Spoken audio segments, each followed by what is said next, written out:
प्रजाः प्रजा शब्देर अर्थ प्रजास्या सन्ततौ जने अर्थात জন অর্থাৎ প্রজা শব্দের অর্থ প্রকৃষ্ট রূপে জায়ন্তে ইতি প্রজাः যে উত্তরোত্তর জন্ম লাভ করছে উত্তরোত্তর যাদের সৃষ্টি হচ্ছে আমরা সবাই প্রজা আর সকল প্রজা অর্থাৎ কুকুর গরু প্রাণী হাঁস মুরগি ইভেন মানুষ এই প্রত্যেককে ধারণ করে থাকে যেটা সেটাই হচ্ছে ধর্ম। এই ধর্ম আমাদেরকে করতে হবে। ধর্ম রক্ষতি রক্ষিতঃ ধর্ম তাকেই রক্ষা করে যে কিনা ধর্মকে ধারণ বা রক্ষণ করে। আমরা যদি ধর্মকে ধারণ করতে না পারি ধর্ম আমাদেরকে কি করে রক্ষা করবে? এমন প্রশ্ন হতে পারে ধর্ম কি আদতেও আমাদের রক্ষা করে? আমি কিছু বলবো না, আমি তো নিমিত্ত মাত্র। ভগবান কৃষ্ণ গীতাতে বলছেন। আচ্ছা গীতা কি করে আমি বিশ্বাস করব? গীতাকে আমি বিশ্বাস করব কেন? দেখুন আমাদের মূল ধর্মগ্রন্থ হচ্ছে বেদ। ধর্ম সর্বজ্ঞানময় হিসাব মনুসংহিতার ২য় অধ্যায়ের ৬ নম্বর শ্লোক। বেদ হচ্ছে সব ধর্মের মূল। সেই বেদের যে অন্তিম ভাগ সেটা হচ্ছে উপনিষদ এবং গীতা হচ্ছে উপনিষদ সমূহের সার অর্থাৎ জিষ্ট। তাই গীতাই হচ্ছে আমাদের বর্তমানের মূল উপজীব্য বিষয়। আচ্ছা তাহলে গীতার প্রামাণিকতা বোঝা গেল।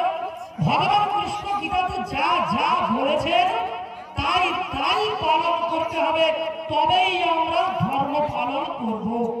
যা যা বলেননি সেগুলো পালন করার প্রয়োজন নেই।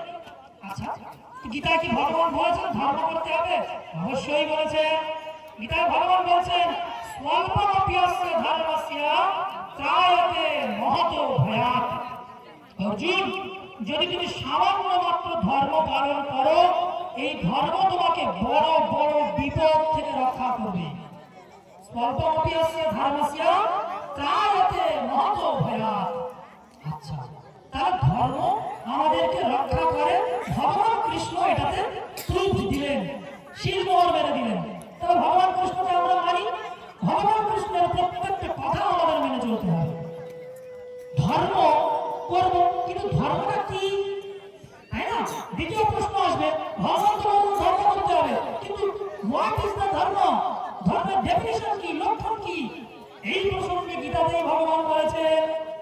গীতার যে পরিপূরক গ্রন্থ মীমাংসা শাস্ত্র, সেই মীমাংসা সূত্রের প্রথম যে সূত্র তিনি করলেন অর্থাৎ ধর্ম জিজ্ঞাসা। তারপরে করছেন যে ধর্মটা কি? ইয়াগাদিরেব ধর্মঃ। এই যে যজ্ঞ হবে, এই যে যাগ হবে, এগুলোই হচ্ছে ধর্ম। বোঝা গেল ধর্ম কি? যাগ যজ্ঞ ধর্ম। গীতাকার ভগবান কৃষ্ণ আরো বিস্তারে বললেন যজ্ঞ দান তপশ্চৈব পাবনানি মনীষিণাম। যজ্ঞ দান তপস্যা এগুলোই কলি যুগের ধর্ম। যারা বলেন শুধুমাত্র হরে কৃষ্ণ করবো সেটাই ধর্ম, না অবশ্যই সেটা ধর্ম কিন্তু সেটাই যে একমাত্র ধর্ম এটা নয়। যজ্ঞ ধর্ম, দান ধর্ম, তপস্যা ধর্ম। যজ্ঞ করতে হবে। ভগবান কৃষ্ণ বলছেন যে যজ্ঞ দান তপস্যৈব পাবনানি মনীষিণাম। এসবগুলো ঋষি মুনিদের মনকে পবিত্র করে। আমরা বলে কোনো কথা নেই, আমরা তো অবশ্যই হতে পারবো। যারা পবিত্র তাদের কলুষিতা জন্মায়, তাদের মনকে পবিত্র করে এই যজ্ঞ দান তপস্যা। আচ্ছা যজ্ঞ করবো, যজ্ঞ যদি করতে হয় আবার আমাকে বলবেন গীতায় তো ভগবান বলেছেন শ্রেয়াম দ্রব্যময়াৎ যজ্ঞাৎ জ্ঞান যজ্ঞঃ পরম তপঃ। এই যে যজ্ঞটা আমরা করবো এটা হচ্ছে দ্রব্য যজ্ঞ। এখানে দ্রব্য আহুতি পূর্বক আমরা মন্ত্র প্রদান করবো এবং অগ্নি দেবতা যে কিনা দেবতার বংশ অগ্নির্বৈ দেবানাং মুখম। আমরা ভগবান কৃষ্ণ